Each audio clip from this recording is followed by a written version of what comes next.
Bon alors eux, tu vois, ils sont là, c'est le centre de contrôle. C'est le centre de contrôle, ils sont en train de buller dans le centre de contrôle. Alors dans le centre de contrôle, ils sont toujours 10, tu vois, ils sont pas beaucoup.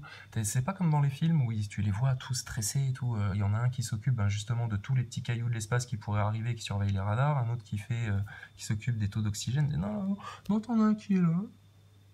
Alors lui, bon, tu sais pas trop ce qu'il fait, il bulle sur son ordinateur. Elle se demande si elle va pas. C'est impossible. Ouais, je vous dis la vérité, j'avais enregistré 3 heures de vidéo et puis en fait j'ai tout effacé comme un con et pas moyen de le récupérer, enfin bref. Ah ouais, le compte plateux qui sert d'un ordinateur, enfin d'un truc, d'un device comme d'un chimpanzé là. Ah ouais, putain, j'ai fait de la merde. Donc bref, donc je vais reprendre les mêmes images, ce sera forcément pas les mêmes commentaires, il y avait des petites vannes spontanées et tout. Enfin bon, dommage, hein, c'est con, hein. C'est terminé à jamais. Personne ne le verra. C'est pas grave, on s'en fout, hein, on va tout refaire. Bon, alors là, j'ai trippé sur quoi? Bon, donc bah, écoute, dans le centre de contrôle, toujours, bah, bon, un mec qui fait semblant de pianoter sur son ordinateur, elle qui lit ses trucs, qui se demande si elle va pas aller chercher un café, et puis elle, clairement, elle est au téléphone avec sa belle-mère, quoi, tu vois, enfin bon. Il y a... Regardez bien les images dans les centres de contrôle. Chopez-vous un mec comme ça dans le centre de contrôle et tu te concentres dessus et tu regardes ce qu'il fait. Parce que il y a moyen de se faire des délires. Il y a un gars, un anglo-saxon qui s'amuse à faire ça. Il fait un doublage sur un mec dans un centre de contrôle. Donc de la NASA, de l'ESA, peu importe, hein, on s'en fout. Et les mecs, ils bullent en fait. Parce que leur patron, ils leur disent quoi? Ils leur disent ben, on t'a filé un ordinateur, il y a des données qui vont défiler dessus, hein, et puis dès qu'il y a une alerte, tu viens nous voir, d'accord? Les mecs, c'est des... Tu vois, ils sont gentils, eux, ils sont pas dans le complot, hein, mais c'est des guichetiers de banque. Voilà, leur métier, c'est ça, c'est des guichetiers de banque. Et donc, le mec, il tripe sur un des gars comme ça, et tu vois, le mec, alors, bon, il fait clairement semblant de pianoter, hein, parce que tu vois ses doigts, tu les vois très bien, hein, comme lui, tu vois ses doigts. Donc lui, il a les doigts comme ça, il regarde son écran, et tu vois qu'il pianote pas. L'autre, c'était un peu pareil, tu vois, il faisait réellement semblant. Parce que c'est des mecs qui doivent être payés une blinde, qui se disent mais putain je fais rien de compliqué et puis en fait ils me demandent juste de rester devant un PC à surveiller des données, enfin bon mais bon comme je suis à la NASA faut que ça ait l'air compliqué quand même parce que faut que je justifie mon salaire et donc il te fait le truc comme ça quoi. Donc le mec sur la vidéo et vous regarderez hein, faites-vous des trips sur les gens du centre de contrôle, c'est rigolo. Ils font semblant de pianoter, après donc tu vois le gars il prend son téléphone, il regarde un peu dans son téléphone, puis il regarde autour de lui, comme ça, il regarde ce que les collègues font, tu vois, mais tu le vois, le mec, il bulle, n'importe quel manager qui est sérieux, il voit un mec comme ça dans son équipe, il va le voir, il fait, oh, tu fais quoi là, Coco? Attends. Et clairement, et à un moment donné, le gars se lève, il va voir justement un des managers, il lui pose une question, tu sais, un peu bidon, un peu bateau, tu vois. Parce que le manager au-dessus, lui, il doit être un peu dans le même cas qu'eux, tu vois. C'est un guichetier de banque, mais le rang au-dessus. Donc, lui, il y a un mec qui vient lui poser des questions à la con. Il se donne un air intelligent, puis il lui répond, tu vois. Puis, tu vois le délire, en fait. Et puis donc, le gaillard, il revient à sa chaise. Il se relève de sa chaise, il la règle un petit peu, parce qu'elle était mal réglée. Il se rassoit dessus. Tu vois, il fait un petit mouvement comme ça, un peu le cou, un peu les épaules. Puis là, il se remet à faire semblant de pianoter. Ouais, sur son clavier. Mais plein comme ça, plein. Elle est où la sentinelle de la station, là? Les gars qui surveillent les caillasses de l'espace, le gars qui est sur le radar d'oxygène, le mec qui est sur le truc qui s'occupe de la pression, celui qui regarde dans les archives, tiens, où est placé tel an. Mais attends, mais il y a personne là. Qui gère? C'est pas eux, hein. Ils sont tous toujours tout en dilettante. Donc qui est-ce qui s'occupe de repérer les petits cailloux de l'espace pour dévier comme ça la station de son orbite? Parce qu'il y en a dans les commentaires des globeux qui disent ça, hein. Et ils te prennent de haut et ils te traitent de con en plus. Ils te disent ah mais non mais il y a des fusées via Vias sur je sais pas les noms hein, sur la station. Et ils dévient du coup leur trajectoire pour éviter tous les petits cailloux qui pourraient venir de l'espace. Les mecs ils s'y croient tellement qu'ils sont dans Star Wars, tu vois, ils pensent que la station des petits pets de souris comme ça, et tu vois, elle se dévie à gauche, à droite, puis elle évite tous les cailloux, quoi. Puis si jamais il y a un caillou qui percute la carlingue, bah bon, ils sortent, hein, parce que apparemment tu sors comme si t'allais fumer une clope dehors, en fait. Hein. Ils sortent et puis ils vont mettre du scotch sur le trou. Non mais, et puis comment ils les repèrent, tous les petits cailloux de l'espace, là? Avec des radars. Mais qui sont où, les radars? Sur la station? Non, des satellites. Ah ouais, parce qu'il y a des satellites aussi dans votre délire. Ah ouais, j'avais oublié, ouais. Ouais, vous savez qui a inventé les satellites, au fait, hein? Ouais, bah ouais, c'est un auteur de science-fiction. Monsieur Clark. C'est pas Clark Kent, hein, ni Clark Gable. Donc voilà, alors ça c'est super intéressant parce que alors là c'est du pur acting, du pur mec qui te raconte de la dentelle pour te dire n'importe quoi en fait et surtout pas répondre aux questions. Et ce qui est surtout bien, c'est que c'est en direct. Parce que des fois ils font des séquences enregistrées et puis des fois ils font des séquences en direct. Et là notamment c'est en direct. Et le problème du direct, ce qui fait que souvent ils transpirent et qu'ils sont mal à l'aise et qu'ils sont un peu rouges et qu'ils bégayent un peu dans leurs paroles et qu'ils cherchent leurs mots et qu'ils cherchent quoi raconter, etc. Bah c'est parce que justement, je t'explique, c'est du direct. Donc, ils ont des gens qui leur disent dans des oreillettes, là, attrape la boîte, là, fais une pirouette, mets-toi comme ça, etc. Mais il y a quand même une part d'improvisation qui n'appartient qu'à eux. Ça, c'est leur talent de communicant, justement, qui entre en jeu. Et d'intelligence émotionnelle. Bonjour madame. Tu vois? Eh ben regarde Chris Hadfield, comment il va te la faire. Alors là, ce serait bien que vous compreniez bien l'anglais. Alors je vais vous faire une traduction succincte. Mais ce qui est intéressant, c'est de pouvoir associer ce qu'il dit avec son visage et ses attitudes, etc. Notez bien aussi qu'ils font toujours semblant de ne pas repérer quand il y a des décalages. Normalement, il devrait y avoir un décalage tout le temps. Bon, sauf Chris, lui, c'est le maître du temps, hein, un peu comme notre cher Macron. Et donc, lui, il gère le décalage. Parce qu'il peut te faire un concert avec une chorale de jeunes filles et puis zéro décalage. Alors pareil, il y en a un qui m'a dit dans les commentaires, oui, mais c'est des prises midi, et il fait un retour comme ci, comme ça. Non, non, arrête. Sinon, il le ferait tout le temps. Tu vois à quel point vous êtes couillon un peu, hein. Si c'était le cas, quoi, parce qu'un câble midi, ça coûte trop cher pour la NASA, et du coup, non mais franchement, mais arrête de voir, putain. Bon, pour les complotistes niveau 5, là. Non, les globeux qui sont au coin parce que votre histoire de blindage et tout... Non, vous restez au coin, vous regardez pas ce qu'on dit. Alors, un hublot ouvert, un hublot fermé. C'est de la symbolique, on est d'accord. Ok. Et petit point de détail là pour Olivier Joseph qui aime tellement compter les pixels. Eh ben écoute, je te propose un truc. Amuse-toi à prendre à chaque fois la photo du hublot droit là, c'est quoi, on est dans Columbus là, du hublot droit là dans ce module. Et puis tu regarderas quand le hublot est ouvert si c'est pas tout le temps la même image. Parce qu'ils en sont bien capables. Hein.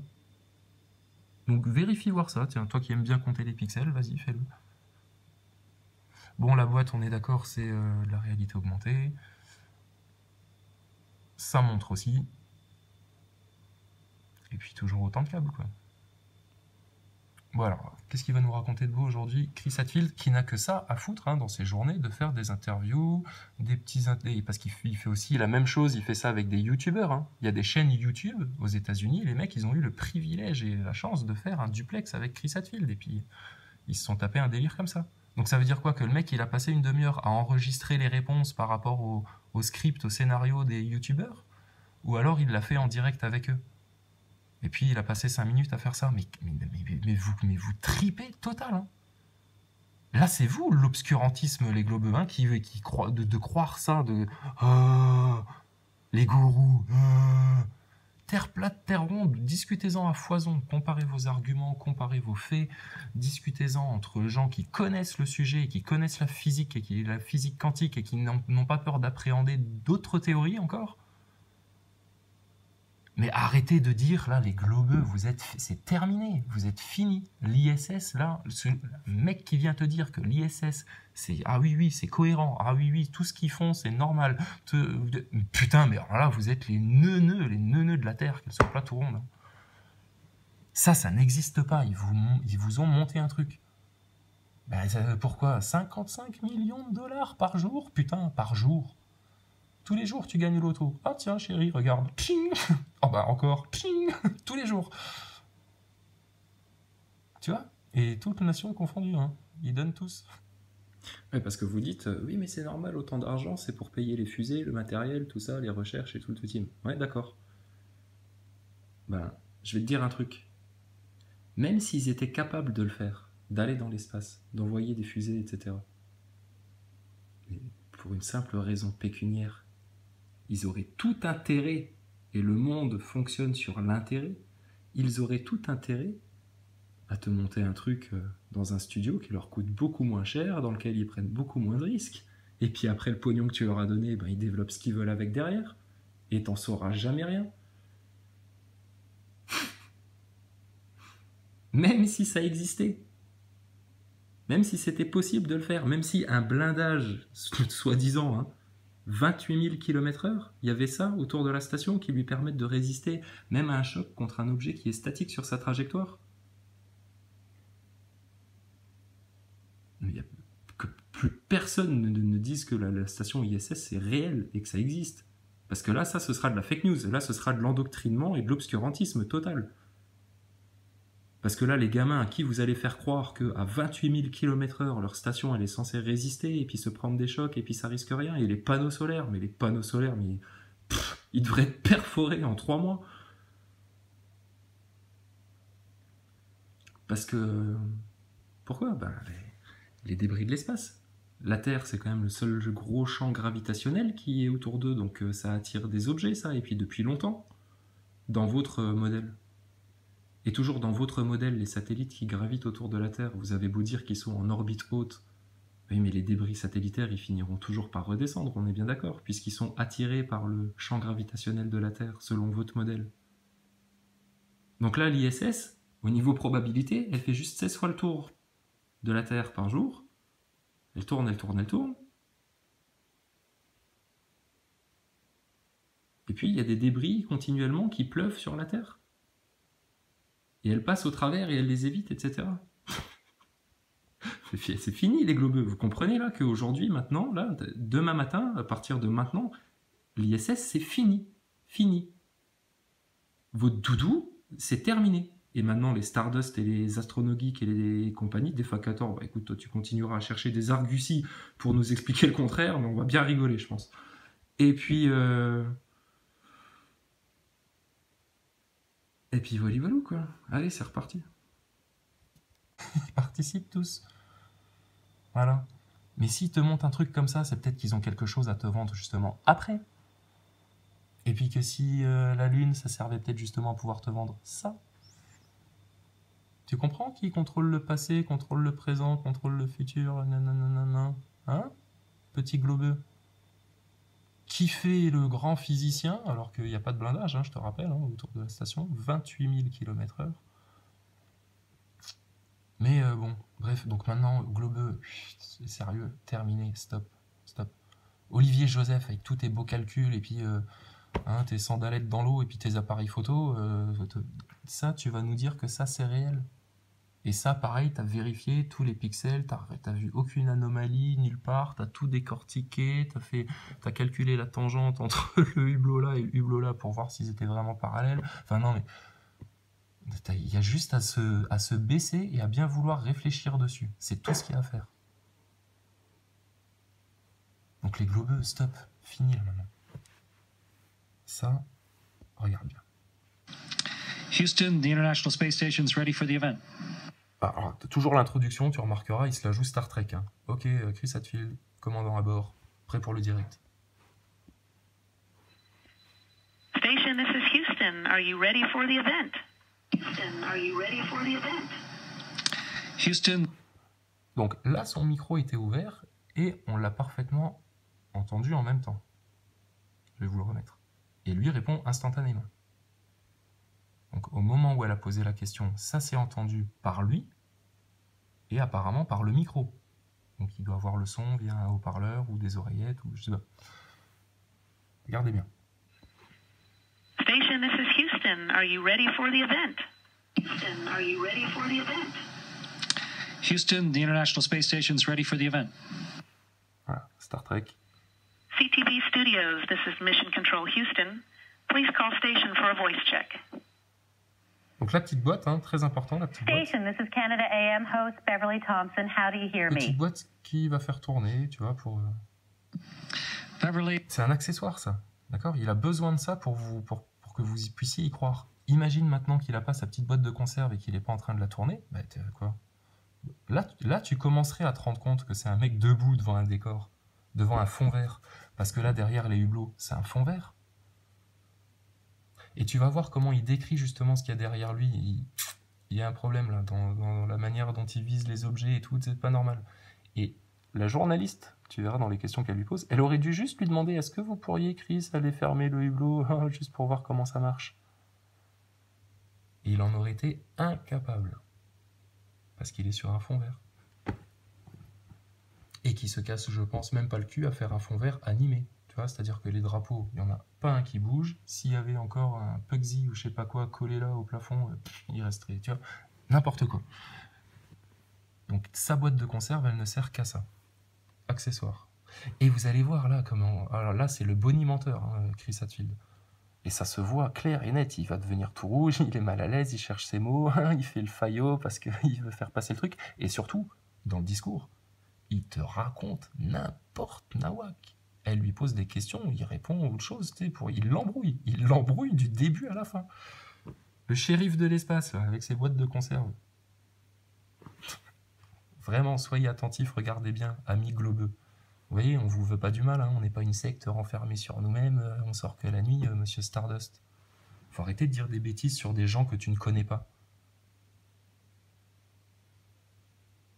Et de juger de choses que tu ne connais pas, que tu n'appréhendes pas, et que voilà. Par contre, ça, tu serais parfaitement capable de l'appréhender, de comprendre qu'une station spatiale à 28 000 km/h, quand on te raconte qu'il y a un blindage autour, on se fout de toi. Et ça sert à justifier que tu leur donnes tous les ans 55 millions de dollars par jour. Juste la NASA. 55 putains de millions de dollars par jour. Et je vais te dire un truc, même s'ils étaient capables d'aller dans l'espace, même s'ils étaient capables, mais pour du pognon, pour 55 millions de dollars par jour, et tu fais à peu près le compte aussi par les autres agences, hein, mais rien que pour cette somme-là, mais tu te fais pas chier. Tu le fais en studio, tu leur fais croire, etc. Les expériences, ben, t'inquiète, nous on a des labos derrière en coulisses, des labos secrets, on va leur sortir des trucs qui vont les épater, et puis ils seront contents. Tiens, appelle-moi, on va faire un truc, là, on va appeler ça le Cadmos. Et puis comme ça, on filtrera bien tout le truc et tout.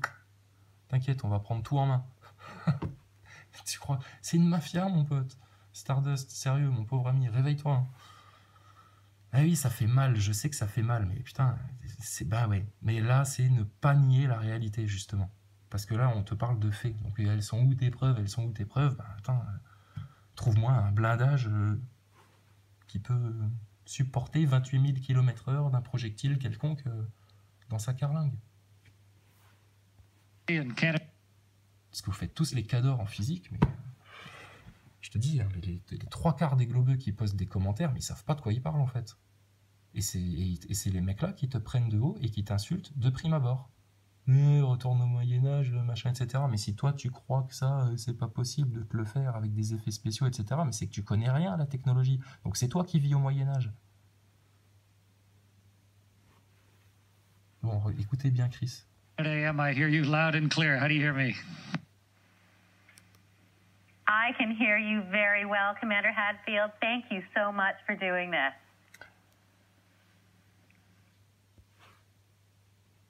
Il y a des moments où il est gêné parce qu'il joue mal le décalage. Et regardez bien, Chris Hadfield, et c'est le seul astronaute qui a cette particularité, c'est d'avoir une montre comme ça qui est trop large pour son poignet. Et qui se brinque-balle comme ça autour de son poignet tout le temps. Attends, quand tu as été pilote d'avion, que tu as eu la formation que tu as eue et que tu es astronaute, quel est l'intérêt, vu que tu es quelqu'un qui cherche l'efficacité, mais c'est pas ça, hein, c'est des comédiens, c'est des acteurs, mais le profil des astronautes, ça devrait être ça, des mecs hyper efficaces, limite qui seraient de très mauvais communicants, parce qu'ils te diraient, bah, aujourd'hui on a fait ça, Puis bah là, on est en train de surveiller parce qu'on passe un champ d'astéroïdes, donc faudrait pas qu'on se percute une canette dans la tronche. Et puis voilà, quoi, terminé. C'est bon, allez, merci la télé, ouais, ciao, j'ai autre chose à foutre. Voilà comment ça devrait se passer. Et pas des mecs qui te montrent comment ils font à bouffer, qui te montrent comment ils font pipi caca sans jamais t'expliquer comment ils se torchent les fesses en apesanteur. Parce que là aussi, hein, non, c'est pas de la scatophilie, les gars, c'est juste penser à un truc pragmatique, là, que tout le monde fait. Caca. Parce que toi aussi, globeux, qui me prend de haut et qui me traite d'arriéré, et puis qui nous fait des théories nazifiantes sur notre progéniture, que vous devriez rééduquer et qu'on ne devrait surtout pas, il faudrait limite nos enfants, si on les a mis au monde, il faudrait qu'on n'ait pas l'occasion de leur parler, parce que sinon on risquerait de leur filer la peste. Mais t'es malade ou quoi, Stardust, d'avoir des discours comme ça sur Internet? Mais toi, t'es en train de paumer la jeunesse, toi, avec vos discours de petits nazillons. Enfin bref, je m'emballe.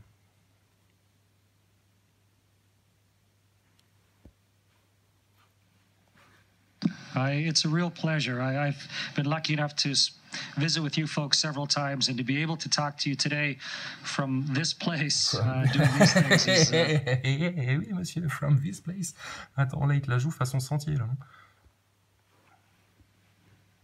It's a real pleasure. I've been lucky enough to visit with you folks several times, and to be able to talk to you today from this place, doing these things. T'as vu ça, le bobard, là? Ça commence, et ça va être un chapelet comme ça, tu vas voir. Ah, je te jure, il est savoureux, celui-là. Il dure un peu longtemps, 20 minutes, je sais pas si j'arriverai à le faire jusqu'au bout, mais pour la deuxième fois, en plus, putain.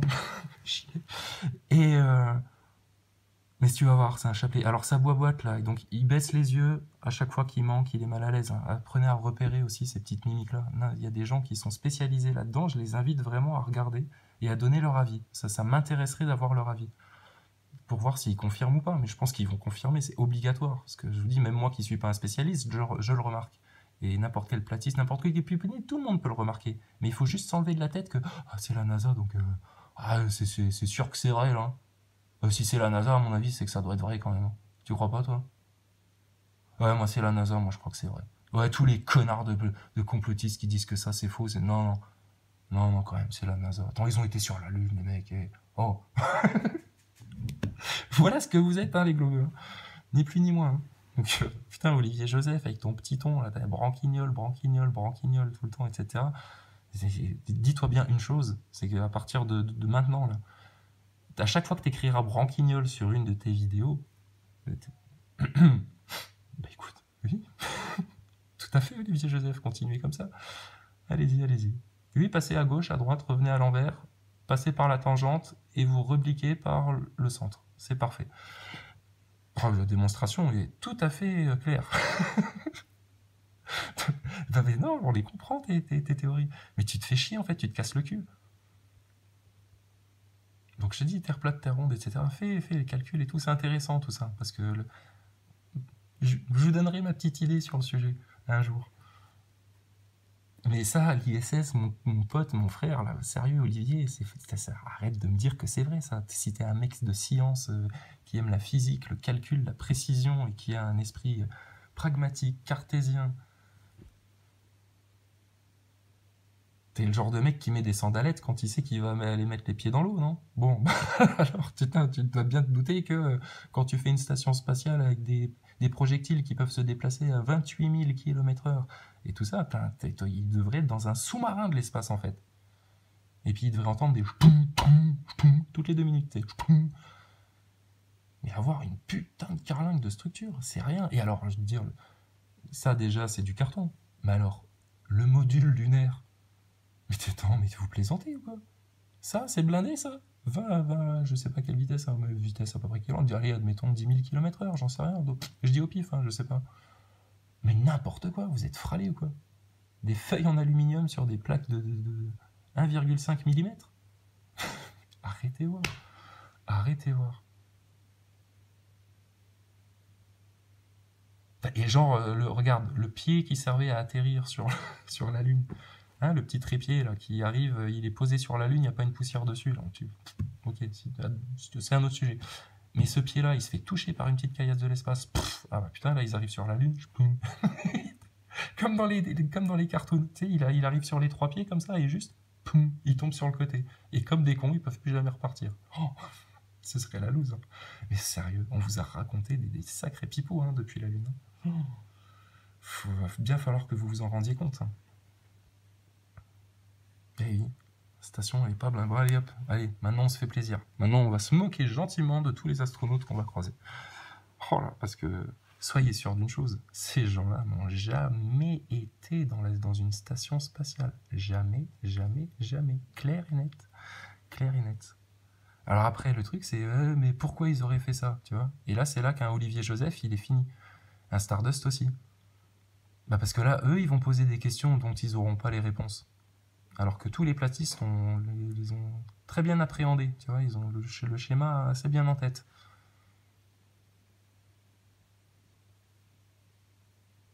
Voilà. Et vous perdez pas la jeunesse, et puis vous foutez pas le bordel, et puis vous êtes pas en train d'insulter et de casser les couilles toutes les 5 minutes. Ah ouais, alors j'en ai vu un aussi dans les commentaires, apparemment. Le mec fabrique des fausses vidéos pour faire croire à des fausses preuves à des platistes, pour que les platistes se trompent, et puis passent pour des cons et machin. Oh, sérieux? Bah ça, il n'y a que chez les globistes hein, que ça se trouve. Hein. Des phénomènes pareils. Il n'y a aucun platiste qui s'amuse à faire ça. Ce qui peut arriver, c'est qu'un platiste va avancer un truc, tu vois, machin, et puis en fait, ah bah ouais, mais non, c'est pas tout à fait comme ça. Ah ouais, ok, d'accord. Bah là, en général, c'est profil bas. Ah ouais. Mais chez les globeux, non. Les globeux, non, ils arrivent avec leur goitre, là, comme ça, l'ISS, c'est la NASA. C'est la NASA. Alors ça, tu me racontes pas de bobard. Bon. Et pourtant, physiquement, au niveau de la conceptualisation et de la réalisation, votre station, avec des PC, des câbles partout, terminé. Out. Allez, maintenant on rigole. Is a real privilege. Well, and it's so great for us to be able to catch up with you. You know, we do a lot of interviews all over the world. This is my first certainly doing one out of this world. I have to ask you to tell us kind of, you know, not where in the world you are, but literally, where are you in the International Space Station? Bon, elle lui a fait un coup de léchage de cul, et puis après, elle lui demande où est-ce que vous êtes dans la station spatiale. The International Space Station is enormous. I mean, it's a lot bigger than most people think. Vous l'avez senti le coup de gêne là? Voilà. Il dit c'est immense. Et là, il a un petit truc gêné là. Pourquoi ça? Bah parce qu'effectivement, c'est immense. C'est des studios. Donc effectivement, l'endroit où il est, c'est immense. C'est beaucoup plus grand qu'on se l'imagine. Donc tu vois, il te met des petites picousses de vérité comme ça pour que ça passe. Voilà comment fonctionne un menteur en règle générale. The International Space Station.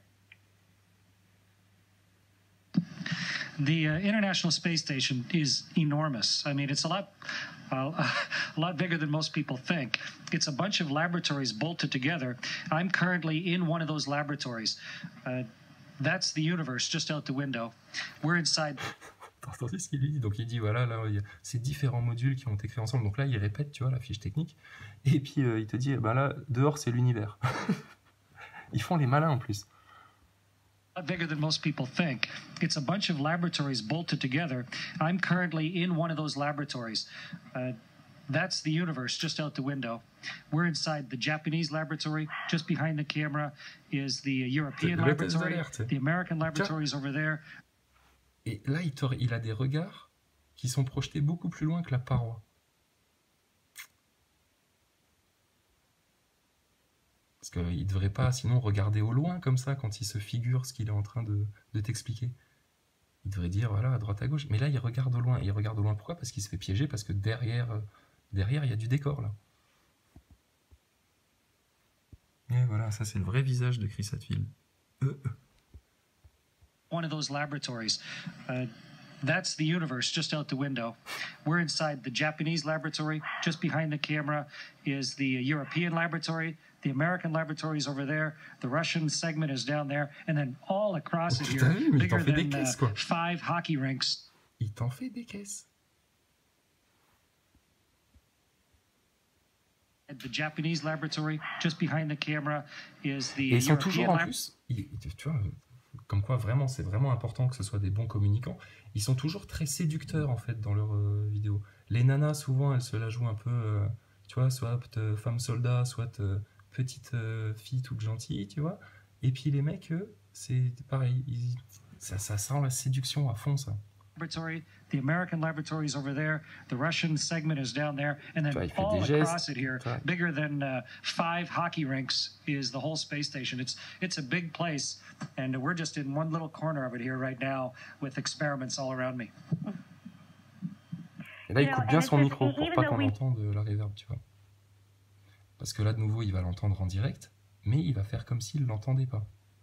You know you're in weightlessness. It's still pretty funny to see a microphone just kind of sitting, floating around. I Yes, have to you- ask you, tell us how you spend your day, your average day there. Average day. Parce que par rapport au petit qu'on a entendu là dans son micro quand il a commencé à le rallumer, il n'y avait pas autant de décalage que ce qu'il a joué là. Mais regardez, le monsieur qui compte les pixels là, regarde ça. See a microphone just kind of sitting, floating around. I have to ask you, tell us how you spend your day, your average day there. Et là, il prend un petit air gêné. Mais au moment où il a rallumé son micro, par inadvertance un petit peu trop tôt, on entendait très bien la journaliste en train de parler. Et on a entendu qu'il y avait très peu de décalage entre ce qu'elle était en train de dire et ce qu'on entendait de sa question dans son micro. Pourtant, lui, il joue un décalage qui est beaucoup plus long que ce qui serait nécessaire. Regardez bien son visage. Donc elle lui demande comment il passe la journée classique. Tu vois, la journée moyenne de l'astronaute, c'est quoi? Alors écoutez bien ce qu'il va raconter. Average day in space, you wake up at 6 a.m. Se lève We à live 6 on heures. Greenwich time. They had to kind of split the pain between Mission Control in Moscow and Mission Control in Houston. So they Voilà, là il commence à te donner des détails pour t'embrouiller, tu vois. Parce qu'elle lui demande ce que c'est sa journée, et elle lui demande pas de commencer à lui faire un cours sur le méridien de Greenwich. Mais c'est ce qu'il va faire. Donc lui, il commence à dire, bon, bah, on se lève à 6h du matin, à savoir qu'on est sur le fuseau horaire de Greenwich, parce que c'est entre les États-Unis et les Russes, donc comme ça les arrange bien tous les deux, parce que c'est au milieu. Et là, tu croirais un élève qui connaît pas bien sa leçon, justement, qui connaît pas bien les réponses des questions qu'on lui pose, et qui te fait de la dentelle autour. Tu vois de quoi je parle? C'est un astronaute, mais pourtant regarde ce qu'il fait. Bla bla bla bla bla bla bla bla. Average day in space, you wake up at 6 a.m. We live on Greenwich time. They had to kind of split the pain between Mission Control in Moscow and Mission Control in Houston. So they chose London, England, about halfway between. So we wake up at 6 a.m. London time. You have an Après, hour il and a half cherche or là, so in the morning c'est to ce get qu'il fait là. Tu vois, il regarde en l'air. Hein, les gens qui regardent, parce que là, il a quand même bien regardé sur sa gauche, en l'air. Donc c'est clairement, si je ne dis pas trop de conneries, quelqu'un qui regarde du côté droit de son cerveau, là où se développent les concepts, là où se fait la logique, tu vois, là où on crée des choses. Donc là, c'est la partie mensongère qui est en train d'être active là, dans son cerveau. C'est aussi une forme de science, ça. Mission Control in Houston. So they chose London, England, about halfway between. Neurolinguistique ou je sais So pas we quoi. wake up at 6 a.m. London time. You have an hour and a half or so in the morning to get yourself ready, just like everybody does. Clean up. Alors il dit après, donc on se lève à 6h. Puis là, il cherche ce qu'il va dire, et puis il dit oui, bah là, puis après, bah, on fait tout ce qu'on doit faire le matin, quoi, comme se laver. Mission Control in Houston. So they chose London, England, about halfway between. So we wake up at 6 a.m. London time. You have an hour and a half or so in the morning to get yourself ready, just like everybody does. Voilà, to Clean get up, yourself ready, like anybody does. Bah non, pas like anybody does, parce que quand vous vous levez, apparemment, donc vous vous couchez tous à la même heure, vous vous réveillez tous à la même heure. Donc, le matin, ils se lèvent, donc là, ils font la queue déjà pour aller faire pipi. Bah oui. Tout le monde a envie de faire pipi quand il se réveille le matin. Donc là, chacun à leur tour, et ils passent déjà aux chiottes. Bon. Bah, imaginons qu'un jour, ils se lèvent le matin, et puis il y a une panne dans les chiottes. Tiens, merde, putain, oh, on n'a plus d'embout. Oh, c'est pas vrai. Il n'y a plus qu'un seul embout pour mettre tous notre même zizi dedans. Oh bah tant pis les gars, hein. À la guerre comme à la guerre, on va tous mettre le zizi dans le même embout, et puis c'est pas grave. Hein. Personne n'a chopé la ch'touille là pendant le... pendant le voyage. Bon, alors vas-y. Non mais t'imagines le délire quoi, ce qu'il te raconte, tu vois, mais vous imaginez pas le reste, parce que vous vous arrêtez justement à, voilà, le fond vert, la réalité augmentée avec sa boîte de conserve et puis sa montre, et puis le fait qu'il y ait écrit JAXA dessus, ou astronaute de la NASA, ou voilà, estampillé par Macron, tu vois. Voilà, vu à la télé. Sauf que ça ne tient pas debout du tout, votre truc, pas du tout. Alors franchement, tous les globeux qui viennent faire les physiciens, et puis qui viennent de... Olivier Joseph, là, dès qu'il pète un coup, t'as tous les globeux derrière. Ah ouais, super, trop bien. Ah ouais, j'ai tout compris, trop bien ta théorie. Ah ouais, ça c'est clair, c'est la preuve. Regarde ça. Ça, c'est une autre preuve, ça. Et nous, on veut parfaitement bien concilier les deux. Mais il faut accepter les faits des deux côtés. Et ça, vous l'acceptez pas. Et c'est triste hein, pour vous, parce que vous vous trompez. Lamentablement. Ouais, tous les petits jeunes là, qui n'ont pas leur bac encore, là, qui vont voir Olivier Joseph et puis leur prof de physique, et puis ouais, non, mais c'est bon, on nous a dit que c'est pas vrai. Arrête de nous faire peur. Mais je cherche pas à te faire peur. Hein. Je cherche à te libérer. Parce que quand tu sauras que ça, c'est faux, et pourquoi, là, tu vas monter des levels, là. Bon, ben, en attendant, rions avec Chris Hadfield. Donc, Greenwich time. They had to kind of... dans l'épisode précédent, il se lève à 6h du matin, et regardez bien la gestuelle, comment il le joue, comment il séduit la caméra. Greenwich time. They had to kind of split the pain between Mission Control in Moscow and Mission Control in Houston. So they chose London, England, about halfway between. So we wake up at 6 a.m. London time. Ok, aucun rapport avec la journée, mais cherche. An hour and a half or so in the morning to get yourself ready, just like everybody does. Voilà, la queue badineuse. Mais elles sont où les images, donc où on les voit faire la queue pour aller aux toilettes, mais surtout les images où on les voit se lever, la gueule dans le pâté, apparemment en pyjama, parce que Chris Hadfield met de jolis petits pyjamas de Winnie l'ourson quand il va se coucher. Ou alors il l'a fait là pour déconner, juste pour les caméras. Et donc dans ce cas-là, ils se foutent encore de notre gueule avec leur histoire de pyjama. Mais bon, bref. Mais on les voit pas, la gueule dans le pâté, le matin, là, quand ils se lèvent, qui puent tous de la gueule, là, et puis ils sont tous pétés dans la station. Mais parce qu'il devrait régner une odeur nauséabonde là-dedans. Entre les gouttes de transpiration qui vont se poser un petit peu là-dessus, même en admettant qu'elles soient absorbées par ta machinerie qui absorbe toute l'humidité dans la station, mais les gouttes de transpiration, les crottes de nez, les poils, les bouts de peau, parce que je te rappelle que personne ne passe l'aspirateur ou ne nettoie là-dedans. Personne. Et puis surtout, écoute bien la connerie qu'ils font, tes astronautes. Quand ils ne l'utilisent pas, ils laissent la porte de leur chambre ouverte. Eh ben, faut pas faire ça, je pense, en apesanteur dans une station où t'as plein de poussière et où justement personne ne fait le ménage. Regarde, imagine celui qui a la cabine en bas, tu sais, l'hôtel balaye, elle lui balance toutes les poussières. Non, ça marche pas, t'es en apesanteur. Faut suivre un peu Globe.